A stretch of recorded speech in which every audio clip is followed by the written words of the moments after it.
Well, that one he did very good. Wow. Go to Libo. Emma, what's wrong? Yeah, how are you? I'm fine. Only upon that, I funny. We were playing. That's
Hi, Damilola. Good morning.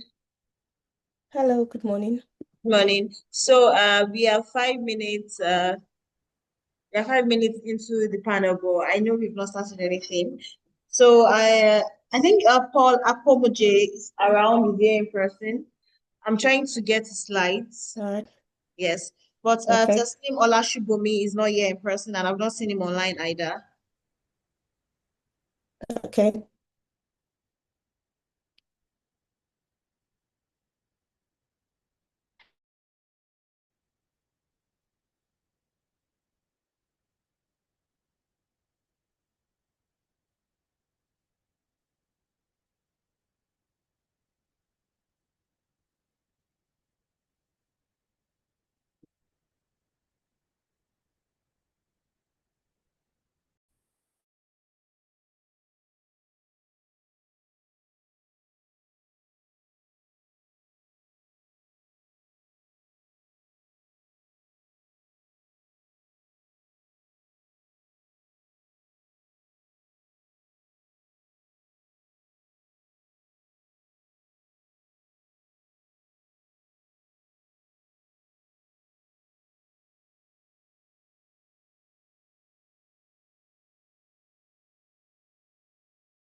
Hi, Damilola. Sorry, I'm trying to get a slide. So, maybe you can just begin. Hello, please. The session. Good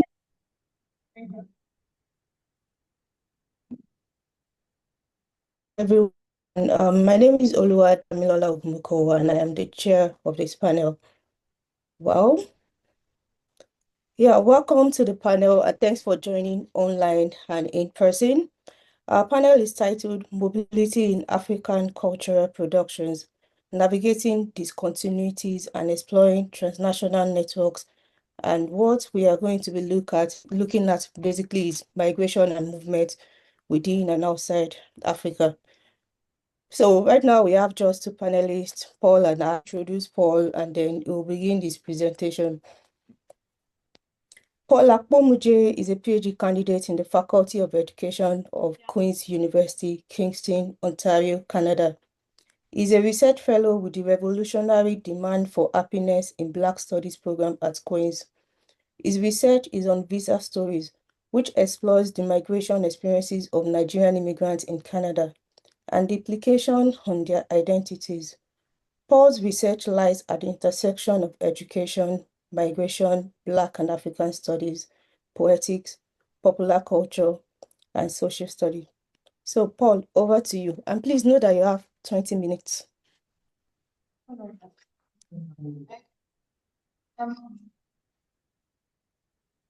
Hi, Damilola. Yes. Yeah, I can hear you.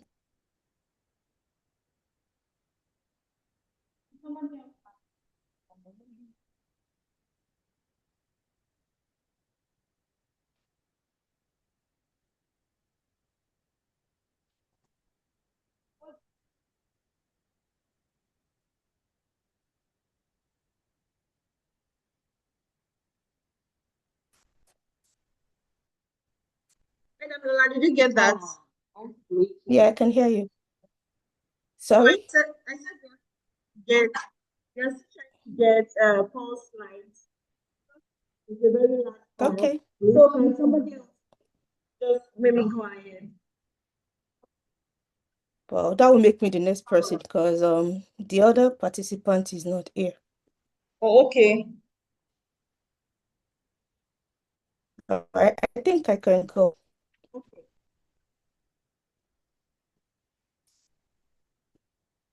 But I need to be able to share my slide.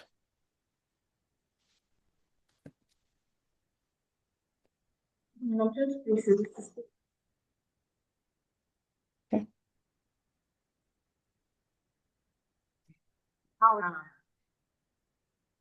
connection.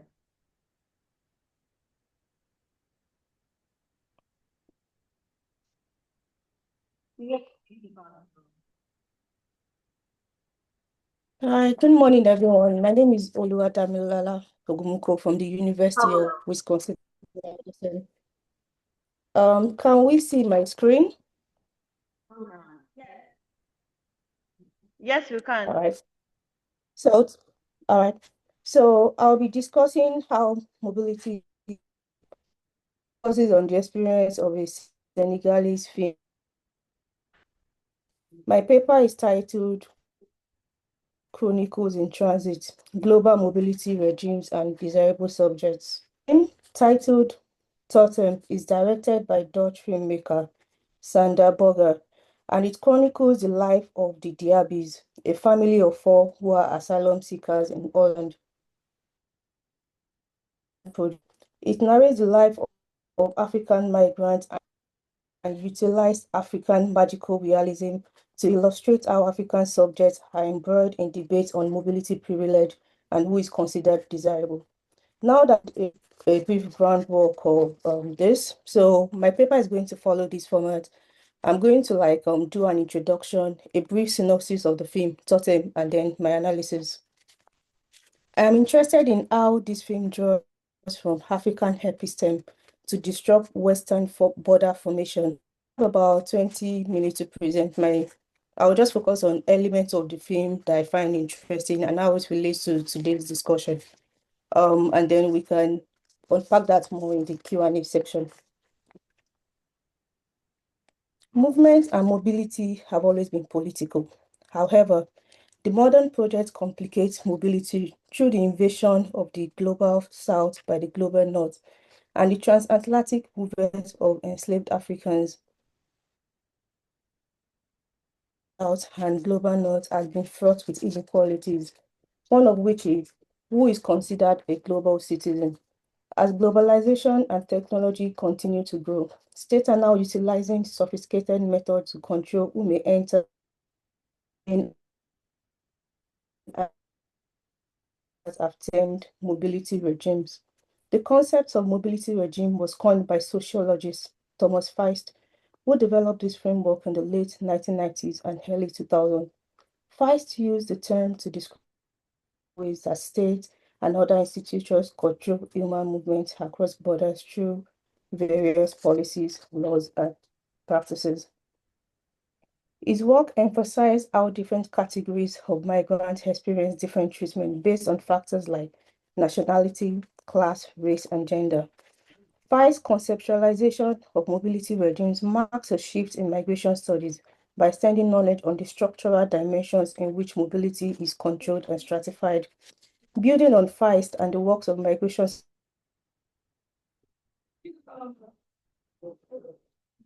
scholars who have studied mobility through cartographic and affective lens. This paper argues that totem portrays how mobility regimes are experienced, internalized, and resisted. So I'm going to be giving a brief synopsis of the film. Totem tells the story of the Diabis through their daughter, Hama, who grapples with being both Dutch and Senegalese. Hama Diaby was born on a boat traveling to Holland, and she dreams of becoming a swimmer.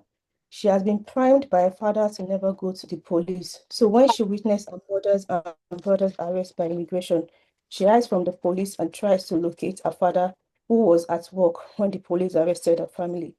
Amma wanders through Rotterdam after she's unable to locate her father, while a gigantic totem animal, a porcupine, continues to protect and guide her. She crosses paths with a Groit, the only person beside Amma who can see the porcupine, who tells her the significance of her totem. Officer Van Beck, a police officer whose John Tige is Amma's friend and classmate, is assigned to track down the missing family members. As the deportation deadline approaches, Amma's father turns himself in so that he could reunite with his family. When he finds out that Amma is not with the police, Babacar tries to flee but is captured.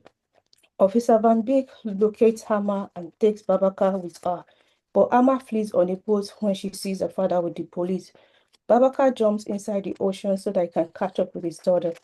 Father and daughter resolve their issues, and the rescue team found their boat. The deportation order of the family is withdrawn because Taj and Amma's schoolmates protested deportation.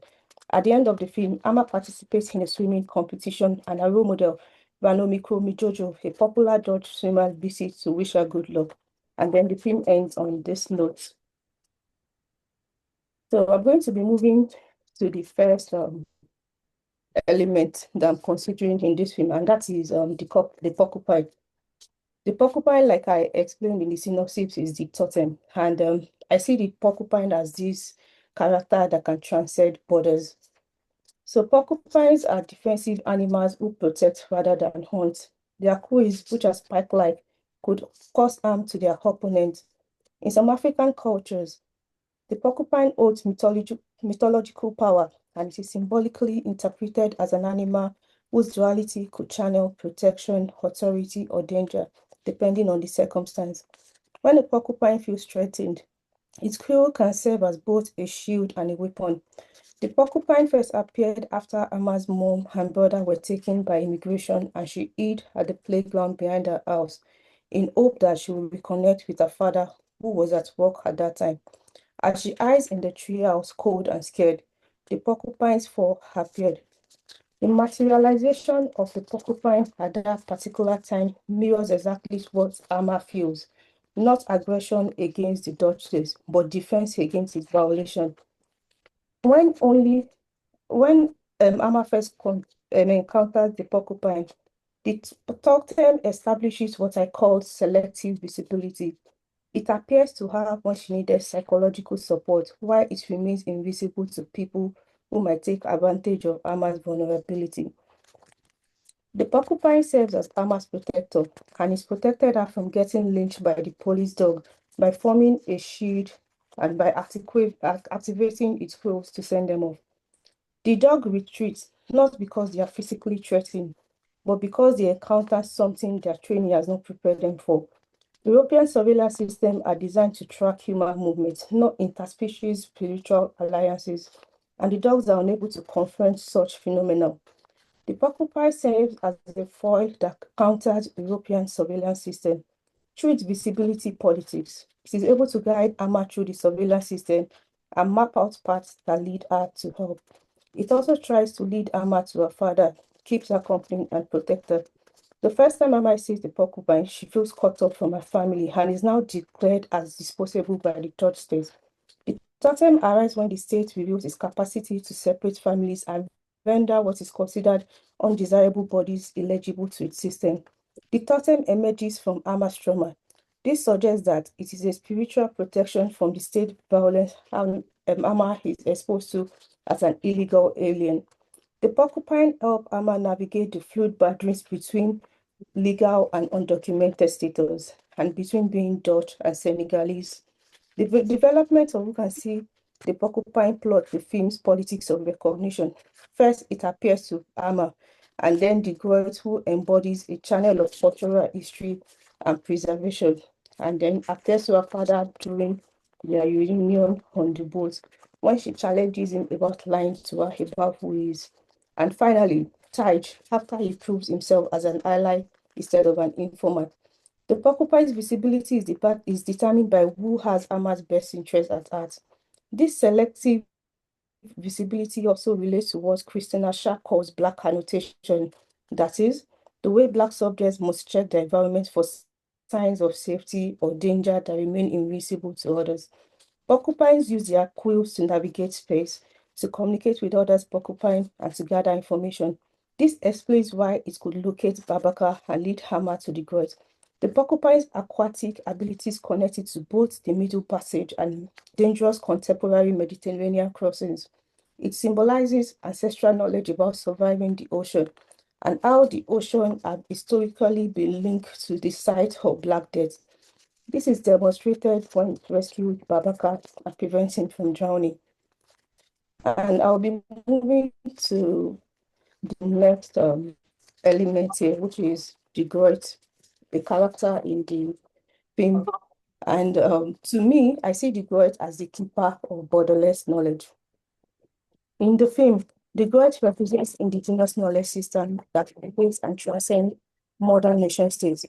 He lives a pastoral life of moving from one geographical location to other as a sojourner, and is not confined by border politics. The Groit tells Amma that borders are man-made, and also tells her how he's totem, which is a bird, right? I think we will see that much later.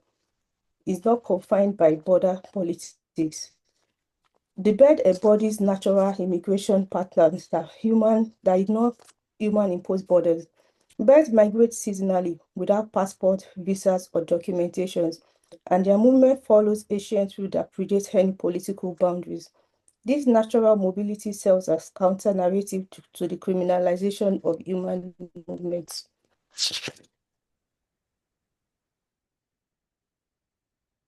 When contrasted with farmers and precarious labor, the politicization of borders to determine what bodies are desirable and undesirable is, a mechanism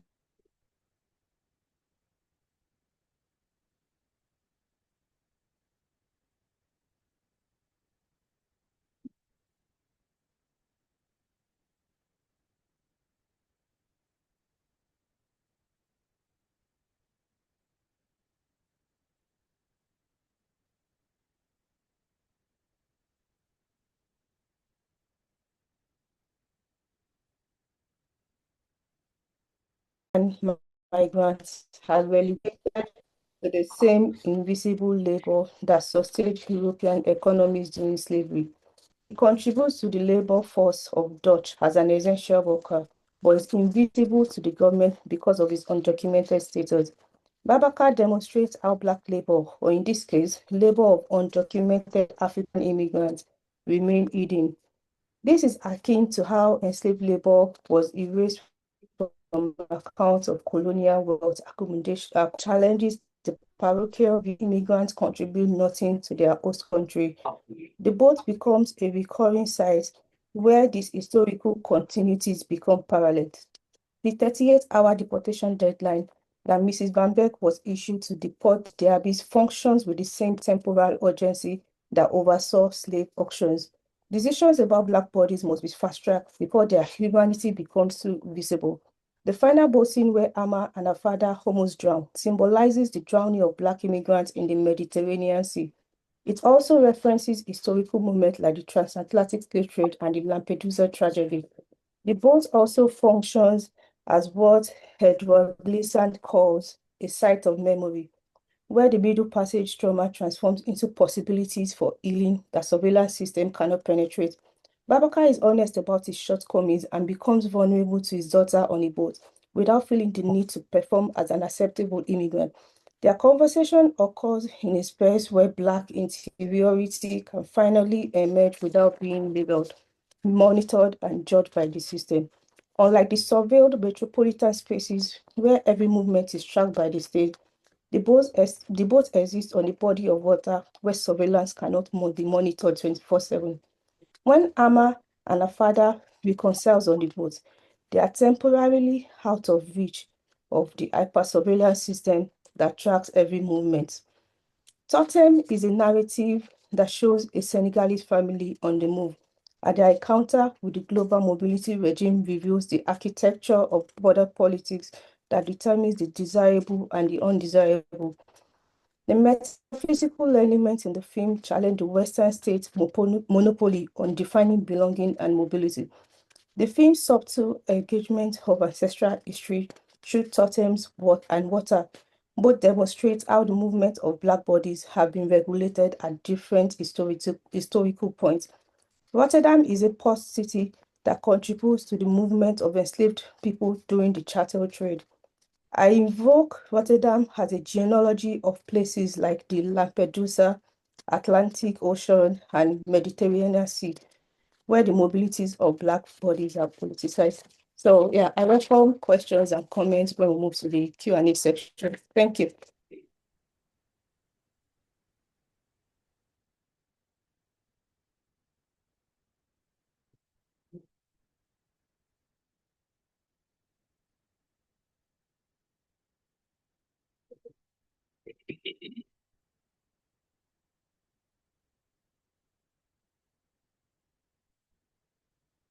Shall I go on to introduce Paul? Yes. Thank you. All right. Okay. So Paul Akpobuje is a PhD candidate in the Faculty of Education, Queen's University, Canada. He's a research fellow with the Revolutionary Demand for Happiness in the Black Studies program at Queen's University. His research is on visa stories, which explores the migration experiences of Nigerian immigrants in Canada and the implication on their identities. Paul's research lies at the intersection of education, migration, Black and African studies, poetics, popular cultures, and social justice. So, Paul, you can go ahead. Thank you. Thank you so much, everyone. Thank you for being here. Thank you for thank you for that very wonderful presentation, for sharing valuable insights. Sharing this.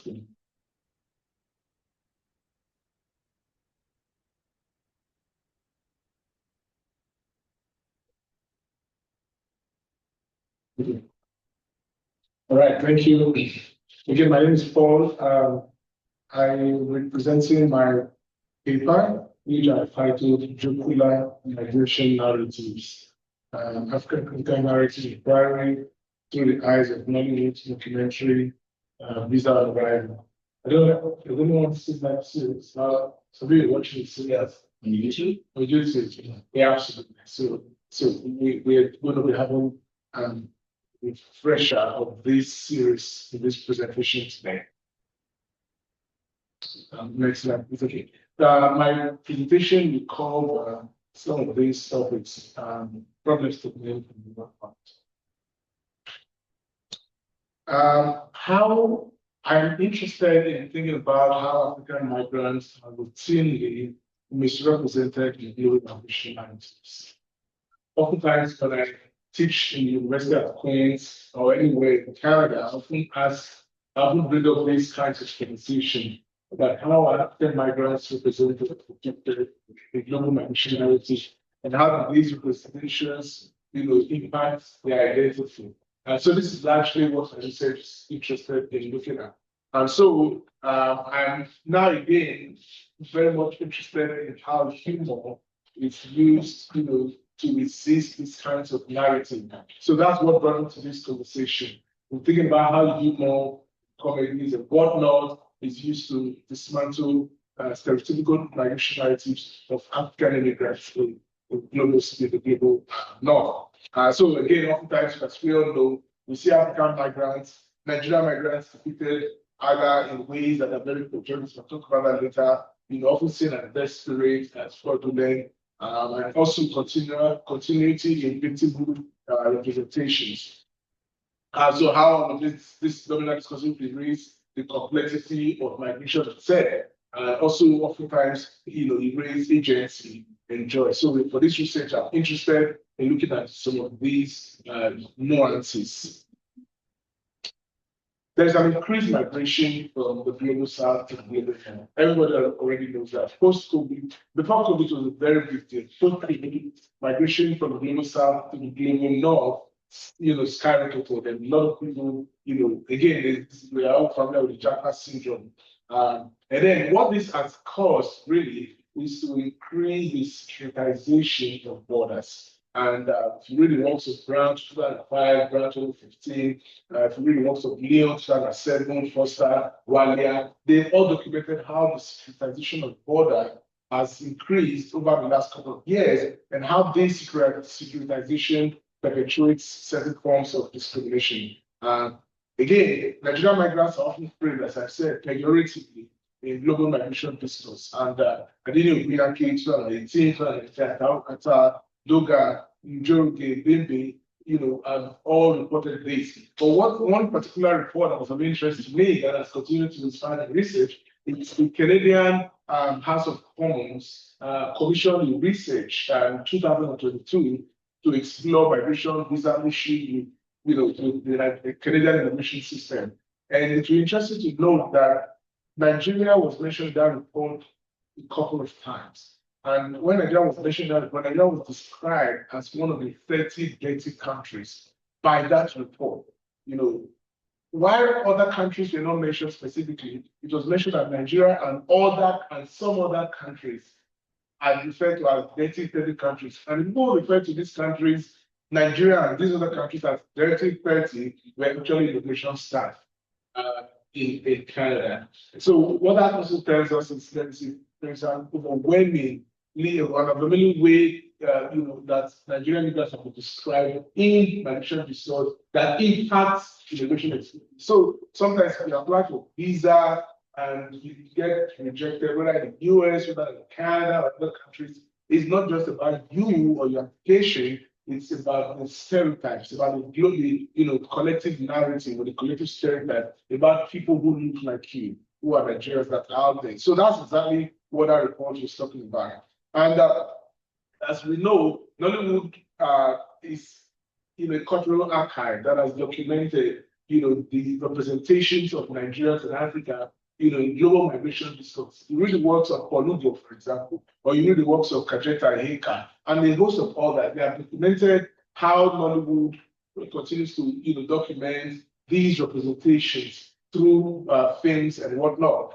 But I'm now very much interested in the documentary style movies, not just the general Nollywood movies, but specifically Nollywood documentaries, which are very much, humor based, and how some of these documentaries represent, ways that we can rethink how, we can integrate African, our Africa-centered methodologies in migration narrative. And of course, we know that humor is a huge part of Africa-centered methodology. I have a friend who often tells me she doesn't know how non-Nigerians, white people cope with that humor. That means humor is part of the African culture. So I'm not interested in how do we use humor to dismantle these stereotypes. This is what this research, is also about.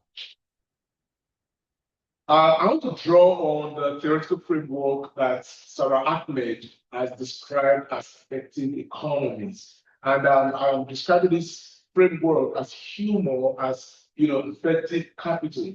And I'm thinking about how humor, circulate and accumulate meaning and value.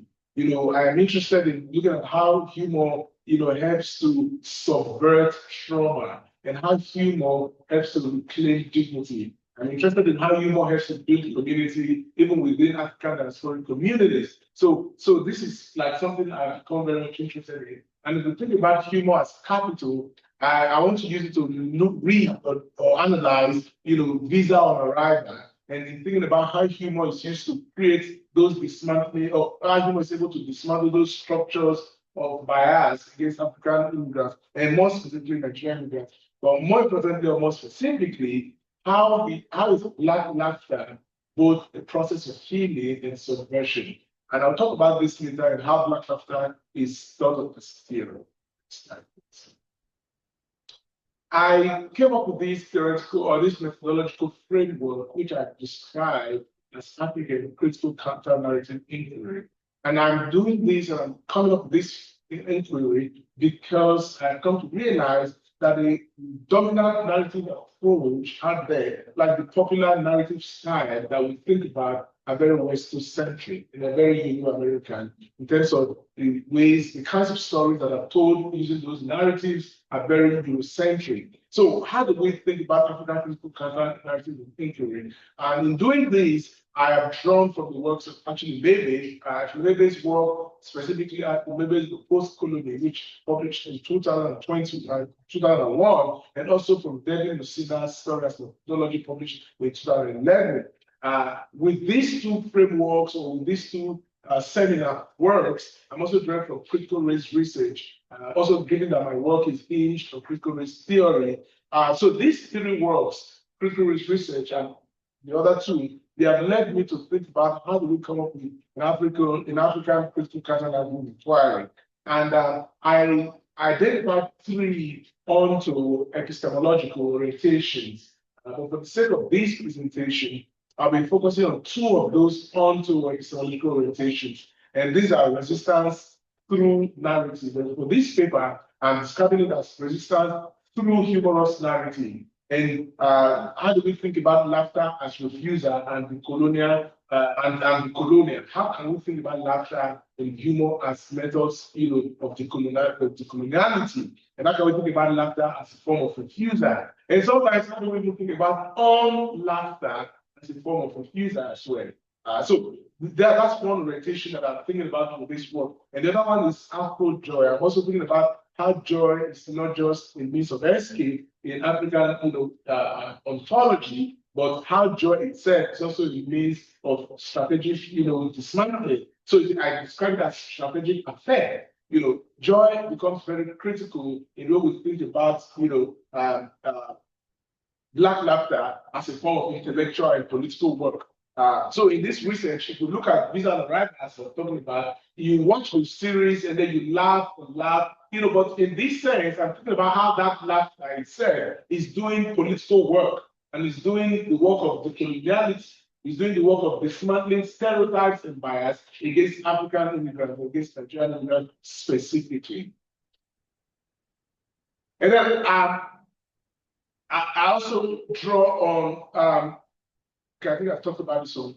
So I want to then move now to talk about the case for this research, and then we're going to watch some clips of Visa and Arrival that I've identified that we used to analyze. All of the series of this documentary is key for understanding this work, but specifically we're going to draw from some clips from one of the episodes, and then I'm thinking about Visa and Arrival as a non-monetary series that summarizes global visa, systems. Incidentally, this is one of the materials, one of the multimodal materials that I'm using for my research. And I remember presenting it to my participants during one of my workshops. And my participants, some of them, one specifically was not seeing it in terms of as a critique or as a satire of Western colonial, systems of immigration, but rather was thinking about it as, it's Nigerian immigration system that is critiquing. No, but my argument is that the series is not critiquing the Nigerian immigration system. Instead, it is critiquing the global systems of immigration.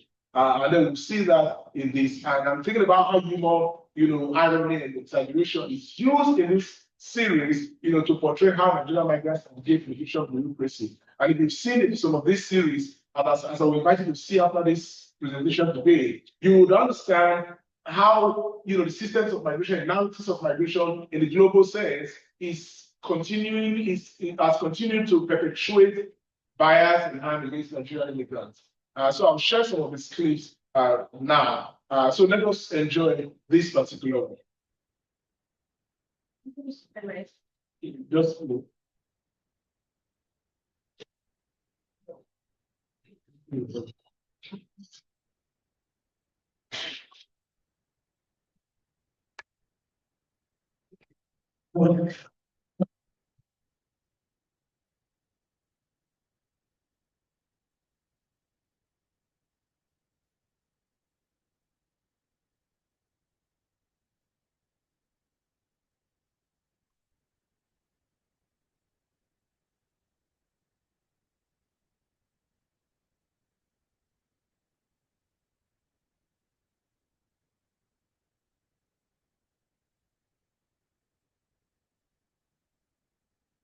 Before I move to the next slide, if you notice something here, and I want us to understand that the producer of this series is intentional about the placement of characters. And then you look at the security man calling the white man to a terrorist. Raise your shirt up. That's a flip of how the average, Euro-American immigration space depicts the average Nigerian or the average African immigrant.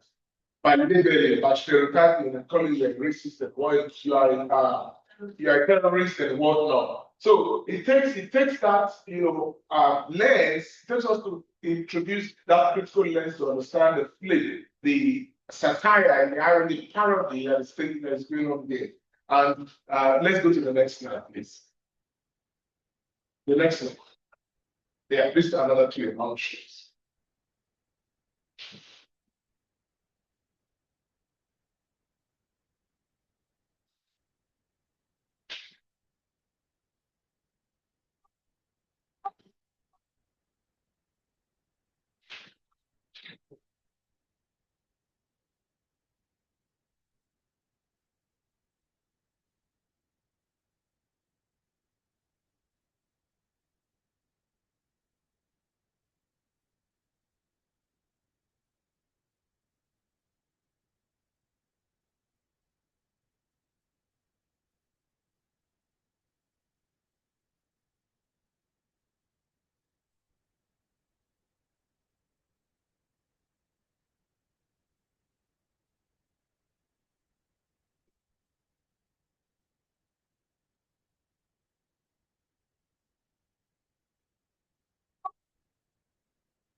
Okay, so go to the next clip. What are your thoughts about this particular scene? When thinking, and then putting another critical lens, what are your thoughts? What do you think?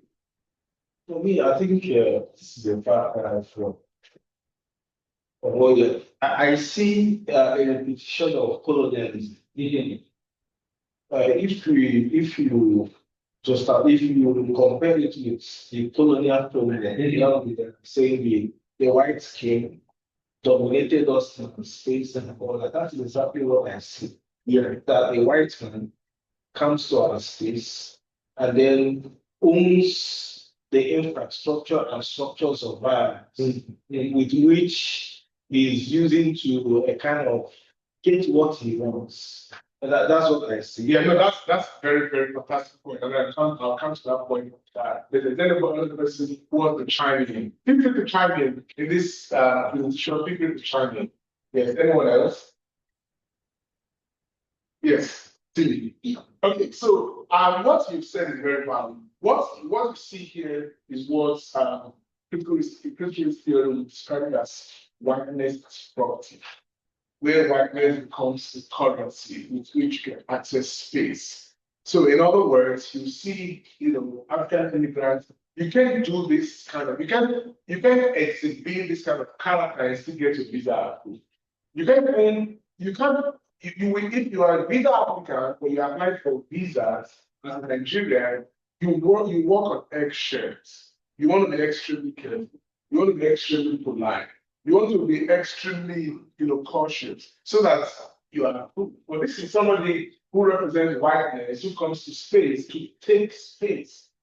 Not just taking space, but also insulting the immigration officer. So if you flip the coin, what this thing is doing is to, also present that dominant narrative and that dominant, idea of who owns space, who takes space, who can have access to space, and what kind of privilege do you have for you to be able to access space? And this person embodies that kind of privilege because of whiteness, as he has said. And then we'll talk about that. Let's look at the next slide. So let's juxtapose this particular scene with this next second of this scene.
Okay,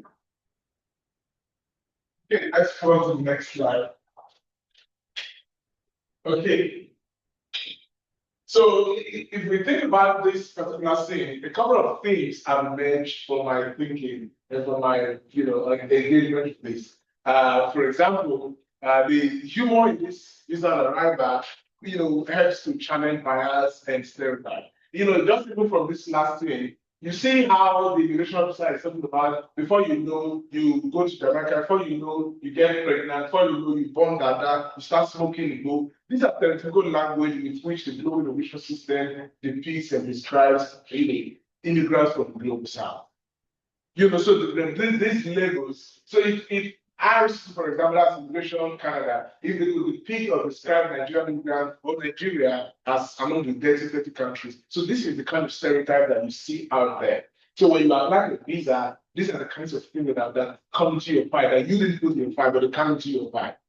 So this movie or this series helps us to, challenge those biases and those stereotypes. It also implements a critique of visa capitalism.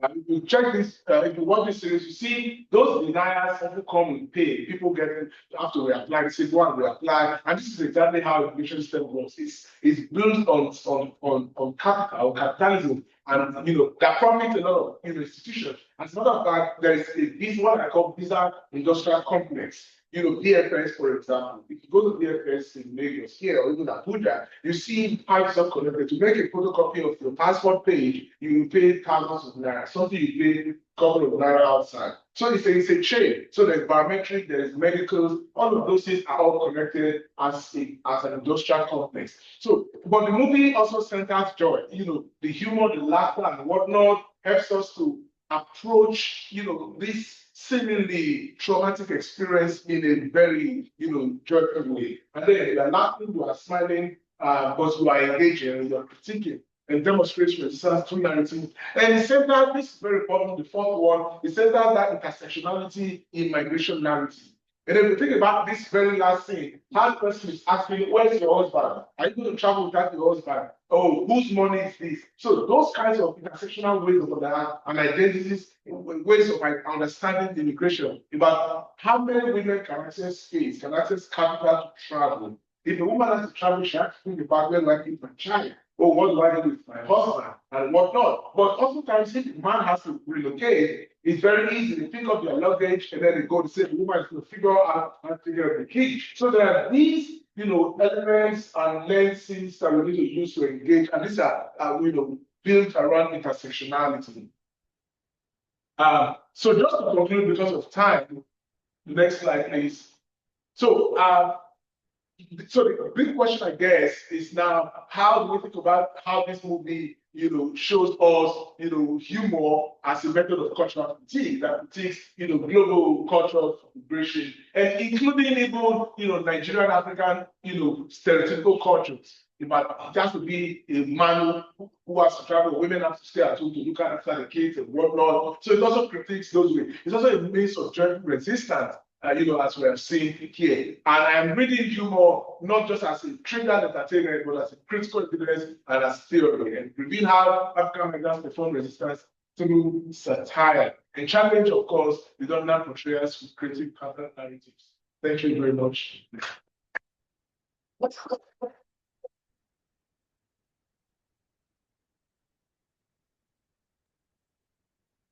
Thank you so much for your insightful presentation, Paul. So we'll be moving to the Q&A section. So if anybody has any questions and feedback, but please let us make it constructive and kind.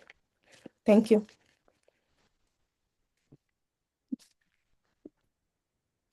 Okay, there is a question in the chat on Zoom from Elias, and that is directed at me. At the beginning of your presentation, you stated that migration is political. Connecting that to your analysis of the film and its treatment of anti-Blackness, would you say that the body itself becomes political in the context of migration? Definitely. And when we look at migration policies, they are usually targeted at Black and brown bodies. And like I said, this is not something that is recent. It has always been historical. And then we can trace that to the movement of Black bodies across, the Atlantic during the transatlantic slave trade.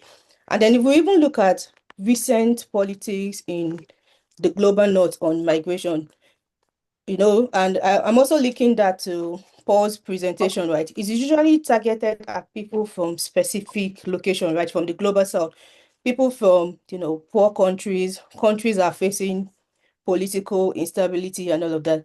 And like Emilion said in the last panel, right? When we even look at what is happening in the US currently and how, white asylum seekers from South Africa, how their own immigration process were expedited, right? Compared to Black and brown people, we can definitely see that the body is political in this context, right? White bodies are the desirable ones, white, Black, and brown bodies are not desirable. I hope I've answered your question, Elias. All right, so do we have any questions? Yeah, in the person? question. Yeah, I got 2 questions which we have. So All right, go ahead, sir. So my question is very simple and directing it to you. I was wondering why you classify the skits as you. I don't know if you are familiar with the literature and what qualifies into you. So would you like to justify why you are classifying these skits as knowing? Okay, thank you so much. I think in the first instance, I wouldn't see this as a skate. Skate belongs to a different genre. This particular production, specific cultural production of Wizard of Ida is not a skate. In my own understanding, I stand corrected. It doesn't belong to skate genre. It rather, sit with what the literature will describe as documentary genre. And 2, I think the producer also, MM Victor, I think, also classifies it as a non production. So if you see it on YouTube, it is categorized as non production. Because again, as I said, it is not a skit. It's rather a series.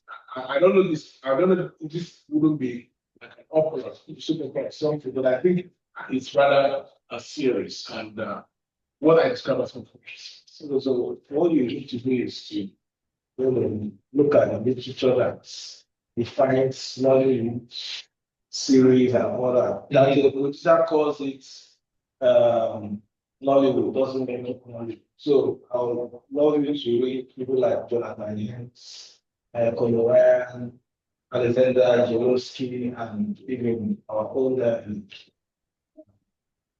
because this is the first time, even if you classify them as comedy, right? It's good, there's a place for comedy in this digital world. Okay, so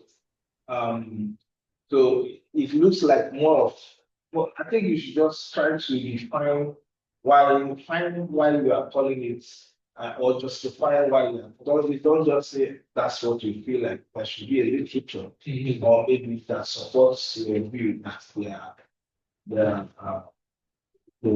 that's I 100% agree with you. Just also, delineate that my research is this research of this particular position is not genre analysis. So I'm not analyzing the genre in terms of where it belongs. I'm more interested in what it is doing. The humor, component of it. But I totally, I've heard it. Yeah, it's not I'm not doing a genre, but there's no way you can analyze a primary test without asking. So what do we call this? If it's not knowledge, you can call it comedy. Comedy, I call it, yes. So comedy, is it comedy Nollywood? Well, when you talk about that, if you go on, maybe it will take time. It will take a lot of time. But when you are situating a test as knowledge, we have the short films, we have the documentary, we have the feature films, right? We also have the series. this does not have, for me, from what I know about the literature of Nollywood, does not qualify. So what does it qualify? The Hollywood. No. I think the idea of the Hollywood. It qualifies if you look at Skits, it qualifies as. If you just take an instance of the American stand-up comedy. No, so what does it qualify as? It qualifies as comedy skits. That's what I would call it. I want us to understand. Let's not I think no, guys, this discussion. 100% I agree with you, but I think you are mixing it up. Comedy. It's fine. Yeah, it's not that. Stand-up comedy or No, this is not stand-up. No, this is a movie. No, this follow the American comedy. Saturday night. Have you been watching this? Yes, I've been watching. It's not a skit. Hold on. Follow the American story. Follow the American Saturday night. Yeah, that's like right. Are they movies? Are they films? This is not that category. Will you classify that as film? This is not. Okay, but will you classify this as film? This is film. It's not film. Okay, all right. I agree with you. In the sense that you will not need to. That's why I say No. that's why I say you should look at the literature. So what do we call the skit? The literature that classifies Nollywood and see if there are points of contact. It could be right. But it didn't, so if you are calling it for somebody like me that has a differing opinion, your literature will now situate it on. Again, you are right, really, in the way that I engage that. I value your points so well. Thank you so much. But I just want us to understand that one of the tasks in academia is also, to dismantle colonial ways of creating knowledge. Colonial ways of, typifying. If we continue to use the Eurocentric way of typifying things and categorizing things, we lose the essence of scholarship and we lose the essence of decolonial scholarship. And I think this is what scholars have also called radical reframing. So I reframing.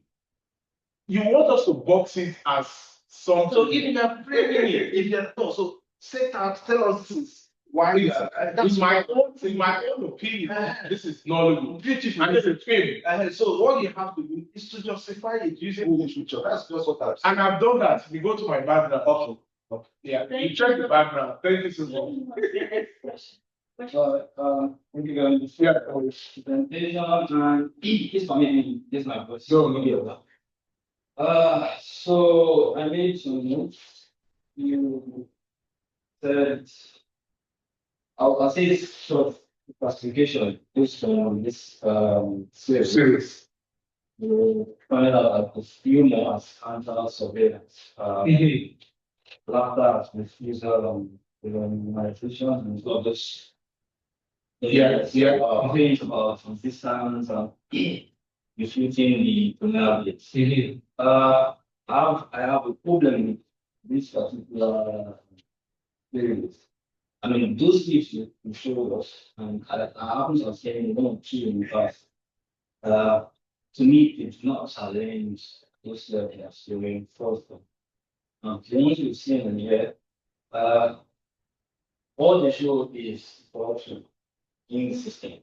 They don't challenge the system. So I guess the problem is with the system itself. And I think it's doing much out to watch on the out here, humans, counter surveillance. I don't think it's taking anything. Maybe it's not doing it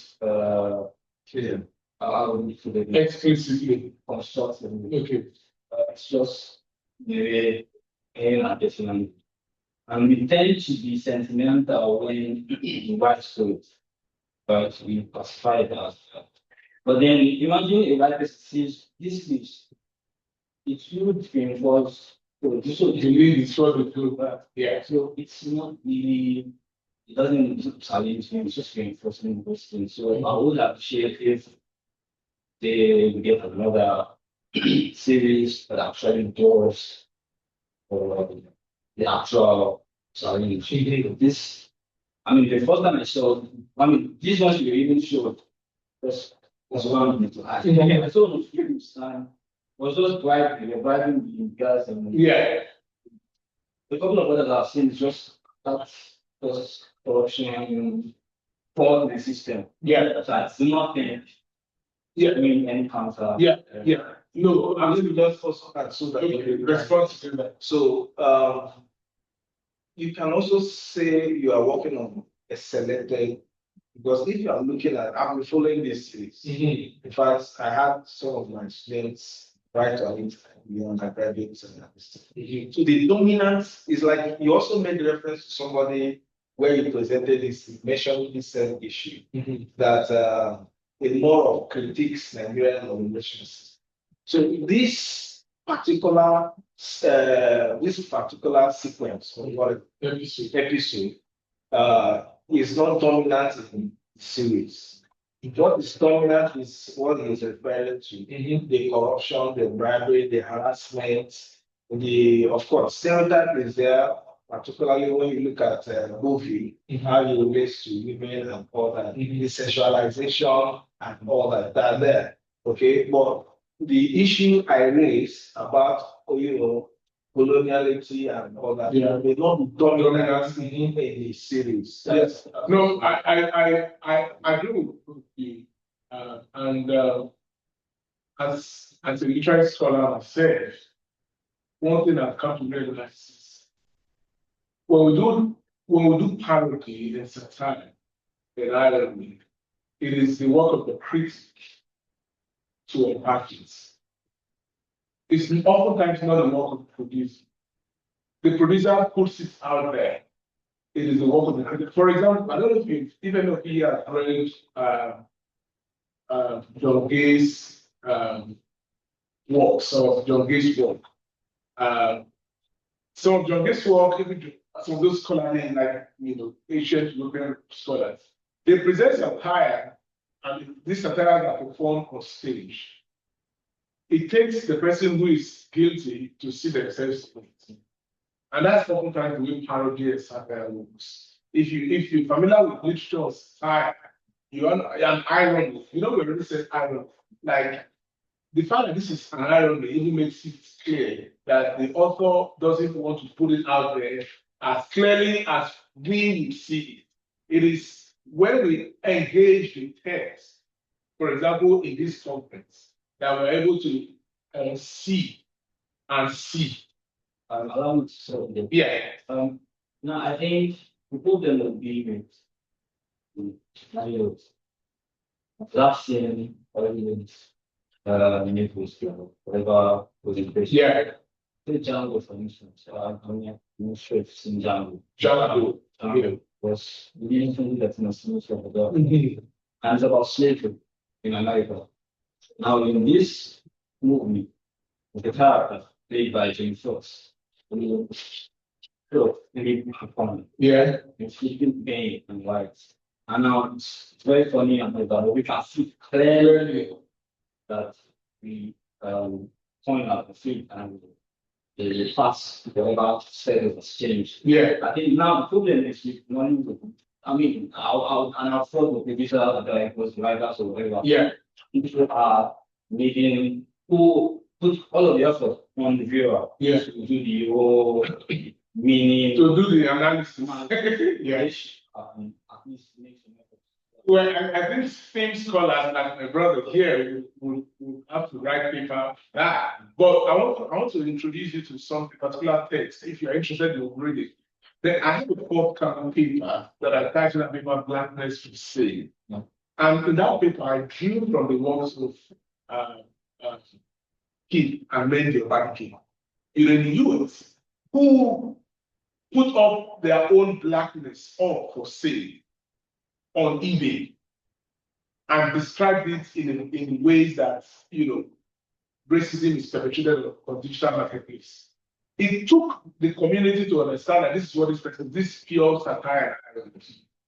So the work of satire is complex. So I agree with you. But the work of satire is complex. And the work of humor is also very complex. Again, you would agree with me that even when some humor is difficult. Even when you go to stand-up comedies and whatnot, and they do all those jokes that are stereotypical, and people laugh. But people are actually laughing at Black mythology, but the comedian or the comic person, the humorist, is actually putting out there the kinds of things that are out there in space. So you're right, but I still think, I still think, because I draw on the school of thought that when a writer writes, the writer dies. When a producer produces, the producer dies. By die, it means the producer doesn't come to that conversation anymore. It is not work of public criticism or critique to engage. And that's why scholarship is important in cultural production. It's scholarship that helps to unpack the nuances and meanings and innuendos and whatnot in those productions. It's just like Olamide science students. If you listen to Olamide science students, you would think Olamide is promoting drug. That's when I first listened to the song, I was science student, one fair, I was like, what is Olamide singing? It took me years to understand that what Olamide is doing is to put the conversation out there about what drug does to you. So what it took scholars in African youth culture to expose me to that lens, that kind of narrative. And that's where the work of scholarship comes in cultural production. So while I agree with you, I still think it is the work of scholarship to help us unpack those kinds of cultural production so that we can understand. Yeah, because if they do the job for you, you won't watch the movie. Yeah.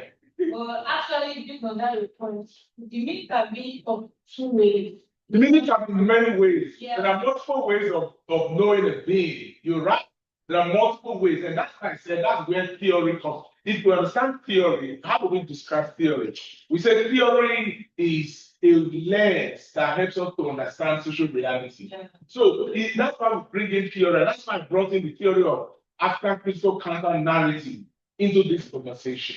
And that's why I brought in the theory of affective capital, humor as affective capital that Sarah Ahmed theorized. And I'm theorizing that counter-narrative inquiry so that I can use that framework to continue to understand these kinds of cultural production. So that's why if academia is not doing its job, then those cultural productions will be misrepresented and misunderstood. Even when we do our job, they will still be misunderstood, but we still just have to do our job. Just go and listen to science TV and listen to kids. Go and read, about the case Blackness for Sale, and then you understand something. I have a forthcoming poem in my forthcoming poetry book. One of my poems is titled "Distorted Portraits," and everything I said in that portrait, if you read it, you will think I am representing African identity here. But I'm putting out there how the West describes Africa, and then I'm leaving it for critics to engage. Yeah, but thanks for that. Really fun.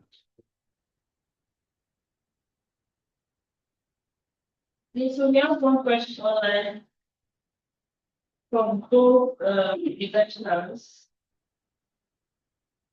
And Damala, would you like to read the question or should I read it? Sure.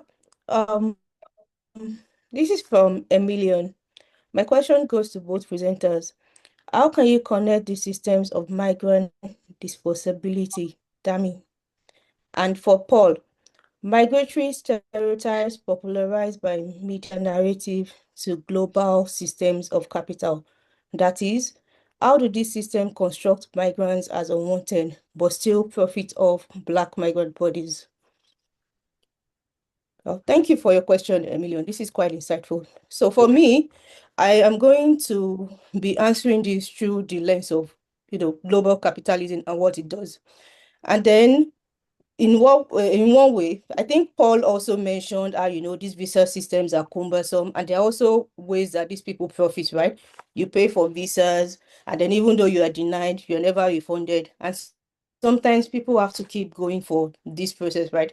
You are making payments, you are going through the whole performance, and then you still do not get the visa and your money is not refunded. In my own case, I think I see it as a form of what I call stratified utility, right? That is where migrant bodies are, they are seen as extractable. labors are seen as extractable. You are contributing to, to the GDP of the nation through your labor, and you're still not recognized, right? And then you hear stuff like, oh, migrants are coming to get our jobs, or they are collapsing the housing system. Meanwhile, they do not talk about the impact of migrant labor on the economy.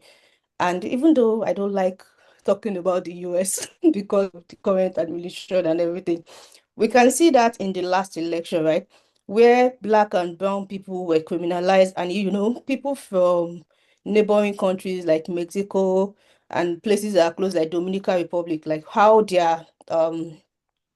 people from that place are often criminalized, right? And then we can also see after the election and then the aftermath, and then now people are now coming to complain that, oh, I don't have anyone to help me on the farm. I don't have anyone to do this, to do that.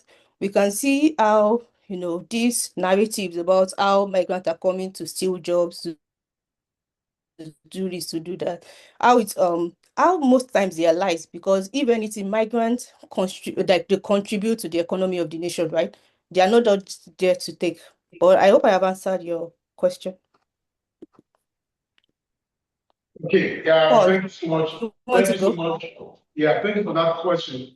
My research is crafted as visa stories. And one of the key things that I've argued in doing visa stories is how, the global migration system or infrastructure, sort of like determine or impel us to tell certain kinds of stories that, global migration systems won't hear. And because there are already stereotypes out there, we have to be impelled to describe a statement of intent and visa application, whatnot, in ways that present us as experiencing, trauma. And you have to describe, how just grandmother, you have to put those trauma and traumatic emotions, later on for them to approve you, right? So unfortunately, what this does is that it's sort of like it produces the systems of stereotypes. So when somebody says, oh, African immigrants tell lies in their applications, what people don't often read is that the system impels them to tell these stories because the system already creates barriers. And to answer the question more specifically is why there's so much stereotype about African migrants out there? Yeah, African migrants are also needed to continue the industry. Again, I said I'm doing one of my forthcoming papers is visa capitalism and how, I said it how it is an industrial complex. It's the same way that the prison industrial complex works. The Canadian or the American prison system doesn't want, we come to the leader to say they do not want, they want a peaceful, crime-free country. But they need more people to be in the prison. They need more Blacks to be in prison. They need more Asians to be in prison because the prison profits from those bodies. Because if you go to Walmart and buy things at affordable prices, maybe it's because prison labor is used to produce those things cheaply. So the way systems of capitalism works, whether visa capitalism, whether prison industrial complex, even slavery. So the question is, why would Africa be thought of as a barbaric country? Yes, you come to Africa and carry Blacks to your country to go and do labor and do your work. So the same people that have been labeled as useless and ugly and whatnot are also the same people that you rely on for plantation. So that's the way it works. It works. So those stereotypes are used to create despair and desperation. Those stereotypes are used to create, vulnerability. So the more the stereotypes, the more vulnerable the people they take advantage of. So, and I think that's the connection. So those stereotypes are used to, enhance and create vulnerabilities that will make people more desperate, to, contribute to that capital system, capitalist, if that makes sense.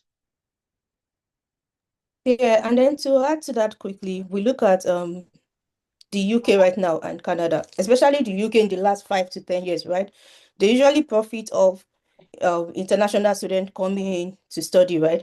Yeah. And then we can see that there are like some years where they will come and they will be like, oh, we don't want immigrants around, yada, yada. And then they close the border on those opportunities, right? And then when they notice that, okay,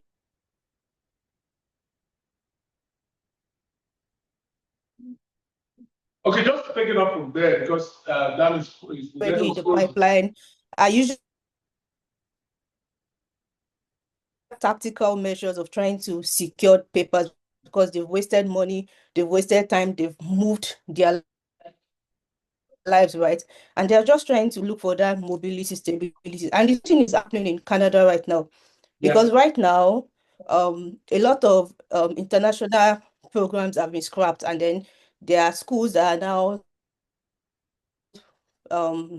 talking about, being bankrupt and all of that. But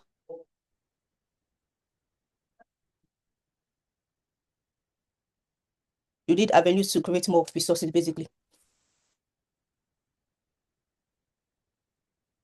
Yeah, just to add to the point that Dami said, in critical race theory, Derek Bell, who is the proponent of the theory, comes up with something that he describes as the convergence of interests. So when there is an outcry out there, or when maybe a faculty, an entire faculty hasn't got a black professor, you see they'll put up an advert that hiring black, in Kenya universities want to hire black professors, the black faculty. It is not, according to Derek Bell, it's not because they love black population. It's because they want to counteract that demographics. So Derek Bell describes as interest convergence.